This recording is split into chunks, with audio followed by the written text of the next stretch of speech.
Times now Marathi या वृत्तवाहिनीने याच राष्ट्रीय महामार्गावरील 7 जे उड्डाणपूल आहेत ते धोकादायक असल्याचं सांगितलेलं होतं। हे कसं आहे माहिती आहे का, तात्पुरतं करू लागले ते तसं टिकणार नाही सर। हा जर ब्रिज पाहिला तर हा ब्रिज आता धोकादायक स्थितीमध्ये कसा आहे हे जाणून घेणं सुद्धा महत्वाचं आहे। हा पूल कालच्या दुपारी असा जो जसा सरळ होता तो डायरेक्ट या सिमेंटच्या पुलावर येऊन पडला। आमचा जो पूर्वीचा रस्ता होता तोच आम्हाला रस्ता द्या, आम्हाला पुलाची गरज नाही। 3 वर्षापूर्वी मी प्रथम तक्रार केली होती की कुठंतरी तुमचं काम चुकत आहे, त्याला मुळात परवानगी कोण दिली हा पहिला प्रश्न आहे।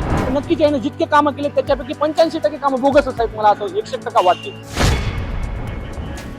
पूल राष्ट्रीय महामार्गात 361 वर नांदेड शहरातील जो उड्डाणपूल आहे आज काही दिवसापूर्वी कोसळलेला होता। त्यानंतर टाइम्स नाऊ मराठी या वृत्तवाहिनीने याच राष्ट्रीय महामार्गावरील 7 जे उड्डाणपूल आहेत ते धोकादायक असल्याचं सांगितलेलं होतं आणि याच राष्ट्रीय महामार्गावरील हा आता तिसरा पूल आहे जो आता धोकादायक स्थितीमध्ये उभा असल्याचं आपल्याला पाहायला मिळते। हा धोकादायक स्थितीमध्ये कसा उभा राहिला आहे हे दाखवण्यासाठी आपण पहिल्यांदा या ब्रिजचा ही बाजू आपण जाणून घेण्याचा प्रयत्न करणार आहोत की हा नवीन ब्रिज आहे, अद्याप याच्यावरून जी वाहतूक होणारी आहे ती वाहतूक अद्याप सुरू झालेली नाहीये। मात्र ह्या जो ब्रिज आहे उड्डाणपूल जो आहे तो कोणत्या पद्धतीने धोकादायक झालेला आहे हे जाणून घेणं प्राथमिकता अशी आहे की हा कसा धोकादायक झाला हे पाहणं महत्वाचं आहे।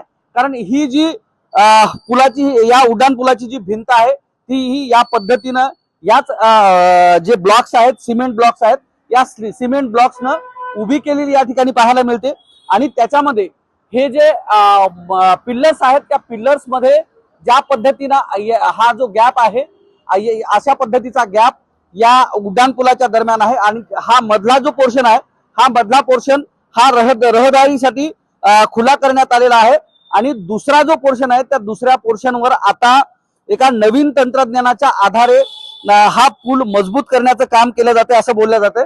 इथलचे काही स्थानिक लोक आहेत, काय सांगणार, कुठलचे रहिवासी आहेत तुम्ही? असरजिंचे सर। असरजिंचे, हो। काय स्थिती आहे पुलाची सध्या? सर सध्या स्थिती वेगळी आहे। हो, पूल पडण्याची भीती आहे। हो, पूल पडण्याची शक्यता आहे? हो, शक्यता आहे सर। जर पाऊस काळ जर जास्त झाला तर पूल पडू शकतो सर। पडू शकतो? हो, पडू शकतो। या समोरच्या बाजूला काही म्हणजे रॉड लावून तो पूल मजबूत करण्याचं काम चाललं, काय वाटतं टिकेल? नाही, टिकत नाही सर। ते कसं आहे माहिती आहे का, तात्पुरतं करू लागले ते तसं टिकणार नाही सर। तात्पुरतं आहे? हो, तात्पुरतं आहे सर। या अगोदरचा एक ब्रिज कोसळल्याचं समजलं होतं आणि त्यानंतर याची स्थिती सुद्धा या पद्धतीने, काय वाटतं पावसाळ्यामध्ये हा टिकेल? हो, नाही। कारण नांदेड शहरातील अनेक जे ब्रिज आहेत म्हणजे बरेचसे ब्रिज आहेत यांना 50-50, 60-60 वर्ष झालेली, ती आजही मजबूत आहेत। त्या मजबूतीचा हा ब्रिज आहे का? माझं म्हणणं कसं आहे माहिती आहे का, हे जे ब्रिज होता ते आपल्या पिलर मध्ये ब्रिज करायला पाहिजे होता। हे जे ब्रिज केला आहे हे धोकादायक ब्रिज आहे। धोकादायक ब्रिज हा, धोकादायक ब्रिज आहे। माझं नाव मनोहर सुभाष गिरी, राहणार असरजन। तर हे स्थानिक रहिवासी आहेत आणि हा जर ब्रिज पाहिला तर हा ब्रिज आता धोकादायक स्थितीमध्ये कसा आहे हे जाणून घेणं सुद्धा महत्वाचं आहे। आपण या ब्रिजची जी दुसरी बाजू आहे ती सुद्धा जाणून घेणार आहे, कारण हा पूर्णतः संपूर्ण हा उड्डाणपूल आहे आणि याच्या खालून रहदारीसाठी सोडलेला हा जो भाग आहे आणि त्याला जोडणारा जो रॅम्प आहे याच्यामध्ये कशी तफावत आहे, त्याचा दर्जा कसा, कोणत्या पद्धतीनं ते काम दर्जाहीन झालेलं ही गोष्ट सुद्धा जाणून घेणं तितकीच महत्वाची आहे। कारण आपण ज्या पद्धतीने उजवी बाजू दाखवली होती कारण त्याच्यामध्ये त्या रॅम्प मध्ये असलेला गॅप, त्यानंतर ते जे पिल्लर आहे त्या पिल्लर मध्ये असणारा गॅप ह्या दोन्ही गोष्टी दाखवल्या होत्या। मात्र त्या तुलनेमध्ये ही जी इकडची जी डावी बाजू आहे ती बाजू कोणत्या पद्धतीनं निकृष्ट आहे अथवा ढासळण्याच्या स्थितीत आहे हे जाणून घेणं सुद्धा तितकंच महत्वाचं आहे। आपण ज्या पद्धतीने ती बाजू पाहिलेली होती तर आता ही दुसरी बाजू जाणून घेणं सुद्धा तितकंच महत्वाचं आहे।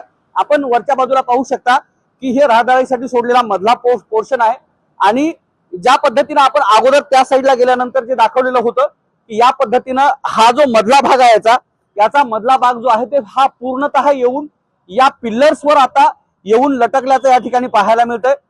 कारण आज 8 दिवसापूर्वी नांदेड शहरातील म्हणजे या पुलाला लागूनच असणारा जो दुसरा उड्डाण पूल आहे तो 2 वेळेस कोसळलेला आहे आणि त्यानंतर या पद्धतीची जी रॉडिंग आहे ती रॉडिंग संबंधित केटीएल कन्स्ट्रक्शन जे आहे त्या कंपनीकडून करताना पाहायला मिळतंय। एकूण जर पाहिलं तर ही रॉडिंग करून नवीन तंत्रज्ञानाच्या आधारावर हा पूल मजबूत करण्याचा प्रयत्न होत असल्याचा दावा या संबंधित कंपनीकडून करण्यात येतोय। या ठिकाणी काही स्थानिक नागरिक आहेत। काय वाटतंय ज्या पद्धतीचे हे पूल उभे आहेत, काय वाटतं टिकेल ही गुणवत्ता चांगल्या पद्धतीची आहे का? ही जी गुणवत्ता आहे अतिशय थर्ड क्लास फोर्थ क्लास म्हणतात त्यापेक्षाही वाईट परिस्थितीची आहे। सदरील पाहता आपण या गोष्टीमध्ये हा पूल कालच्या दुपारी असा जसा सरळ होता तो डायरेक्ट या सिमेंटाच्या पुलावर येऊन पडला आणि त्याची जी रिंग दोरी असते ते पण बाहेर निघालेली। वास्तविक पाहता जे काही आधुनिक तंत्रज्ञान वापरून त्याच्यात ते खिळा खुपसायचं बघत आहेत ते काहीच कामाचं नाही। ते पडल्यानंतर त्यांनी तात्काळ 15 ते 20 मिनिटांमध्ये इथे परियोजना केलेली आहे। ती परियोजना म्हणजे निव्वळ जनतेला चिवत्या बनवण्याचं काम याच्यामध्ये करण्याचं काम या KTIL कंपनीने केलेलं आहे। याला कोणीही पाहत नाही, कोणत्याही प्रशासनाचं याच्याकडे लक्ष नाही। हे काम वास्तविक 4 दिवस बंद आहे, 1 दिवस फक्त चालू आहे। म्हणजे असं चाललं तर हे कमीत कमी असं 2 वर्ष आणखी या कामाला लागतील। मी विष्णुपुरीचा नागरिक आजूबाजूच्या नागरिकाच्या वतीने एक विनंती करतो की सरकारला आमचा जो पूर्वीचा रस्ता होता तोच आम्हाला रस्ता द्या, आम्हाला पुलाची गरज नाही। असं जर होत असेल तर नक्कीच तुम्ही कुठंतरी प्रशासन आणि सरकार कुठेतरी माणसं मरण्याची वाट बघत आहे। ज्या दिवशी माणसं मरतील त्याच दिवशी हा पुलाचं काम पूर्ण होईल असं मला वाटत आहे। जसं पूर्वीची म्हणणं होती की पूल माणसं मागत आहे तसं या पुलालाही वाटत आहे की का या KTL कंपनीला वाटत आहे की कुठंतरी 4-5 बळी द्यावं आणि हा पुलाचं काम पूर्ण करावं असं मला याच्यातून पाहत आहे। ज्या पद्धतीनं हा पूल धसला गेलेला आहे या संदर्भात आपण स्थानिक नागरिक म्हणून प्रशासनाकडे कुठे तक्रार केलेली आहे का? नेहमीच KTIL कंपनीला मागच्या 3 वर्षापूर्वी मी प्रथम तक्रार केली होती की कुठंतरी तुमचं काम चुकत आहे। मला या अभ्यासातून एवढं कळते की यांनी कुठेतरी काम चुकारपणा केलेला आहे। याची जी प्लेट आहे ती अर्धी फुटाची आहे। वास्तविक पाहता 4 फुटाची प्लेट असते साहेब। आपण जेव्हा पुढे जर नागपूर साईडला आपण कुठं पाहिलं असेल मोठमोठ्या प्लेट असतात। याला मुळात परवानगी कोण दिली हा पहिला प्रश्न आहे की हा जे विटीचं असतं आपल्या पायाखाली तर गट्टू असतात, गट्टू आजकाल घसरत आहेत। समजा एखाद्या 6 महिन्यानं चांगलं कितीही 99% काम चांगलं केलं तरी कुठं ना कुठे एक तरी गट्टू निघाल्यामुळे सगळे गट्टू निघतात। हा तर उभ्या डोंगरावर जसं चढवतात तसा हा गट्टू चढवला आहे। कुठेतरी याच्यामध्ये प्रशासनाने दिरंगी केलेली आहे, अधिकाऱ्यानं मलिदा खालेला आहे। त्याच्यामुळे इकडे कोणी लक्ष देत नाही।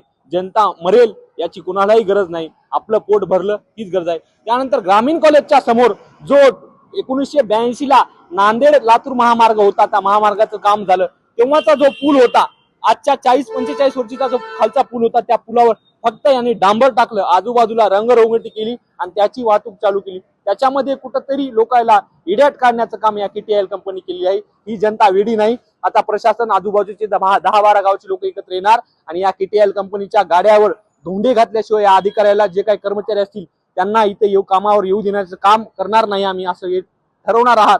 आणि यांचं काम कुठेतरी याच KTIL कंपनीनं निर्मिती केलेले 7 पूल हे धोकादायक असल्याचं बोललं जातं। यामध्ये कितपत सत्यता आहे? नाही 101% आता हे याच आपल्या डोळ्यापुढची परिस्थिती अशी आहे। आपण जर फॉर एक्झाम्पल मुंबईला कुठं काम चालू असेल तर आपण म्हणत होत्या बा कुठंतरी लोक कुठं बोलत आहेत, पण आपल्याच पुढे आपल्या घरापुढे असं व्हायले ते नक्कीच याने जितके कामं केले त्याच्यापैकी 85% कामं बोगसच आहेत। मला असं 101% वाटते। सत्य त्यामध्ये सत्यताच आहे, त्याच्यात काही चुकीचं नाही। निश्चितच, कारण KTIL कन्स्ट्रक्शन कंपनीनं निर्मिती केलेले जवळपास राष्ट्रीय महामार्ग 361 वरील 16 ब्रिजेस आहेत। त्यामधील 7 जे ब्रिजेस आहेत हे अति धोकादायक स्थितीत असल्याचं या ठिकाणी या अगोदर टाइम्स नाव मराठी वृत्तवाहिनीनं सांगितलेलं होतं। त्यानंतर 2 ते 3 पुलांची जी स्थिती आहे ते प्रत्यक्ष दाखवलेली होती आणि त्यानंतर आता ह्या तिसरा जो ब्रिज आहे त्या ब्रिजची स्थिती हे आपण या ठिकाणी पाहू शकता। या पद्धतीनं नवीन तंत्रज्ञानाचा उपयोग करत या पद्धतीची रॉडिंग करण्यात आलेली आहे। मात्र वरून जर पाहिलं तर या पिल्लरला येऊन सरळ सरळ हा जो ब्रिज आहे त्याचा रॅम्प आहे येऊन चिटकल्याचं या ठिकाणी पाहायला मिळतंय आणि या पद्धतीचा हा रॅम्प चिटकल्यामुळं याची जी स्थिती जी आहे ती आणि हे पुढे ढासू नये याच्यासाठी या साईडला खाली जे आहे तो मुरमाचा जो ढिगारा आहे तो लावण्यात आलेला आहे, जेणेकरून पाहणाऱ्याला या हा जो ब्रिज आहे त्याची स्थिती जाणू नये असा याचा प्रयत्न या जी KTIL कंपनी आहे तिच्याकडून करण्यात आलेला आहे। आपण बाजूला पाहू शकता की या ब्रिजच्या जे वळण आहे त्या वळणावर सुद्धा या पद्धतीची रॉडिंग करण्यात आलेली आहे आणि त्या आधारे कुठंतरी या ब्रिजला आधार देण्याचा प्रयत्न या रॉडिंगच्या माध्यमातून करण्यात आलेला आहे. केटीएल कन्स्ट्रक्शन कंपनीकडून असा दावा करण्यात आलेला आहे की